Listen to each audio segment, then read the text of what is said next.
Абай Құнанбаев: ғылым таппай мақтанба, ғылым таппай мақтанба, орын таппай баптанба, құмарланып шаттанба, ойнап босқа күлуге, бес нәрседен ғашық бол, бес нәрсеге асық бол.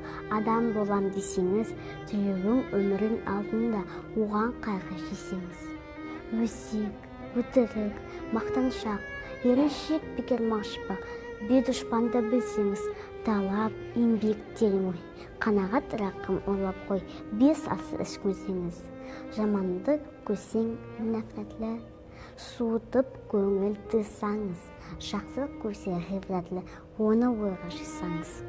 Ғалым болма немене, балалықты қысаңыз, болмасаңда ұсаппақ бір ғалымды көрсеңіз. Ондай болмақ қайда деп айтпа ғылым сүйсеңіз, іске ғылым күн бегер жанбай жатып сүйсеңіз. Дүние де өзі, мал да өзі, ғылымға көңіл бөлсеңіз, білгендердің сөзіне махаббатпен өлсеңіз. Ақыл сенбей сенбейіңіз, бір іске кез келсеңіз.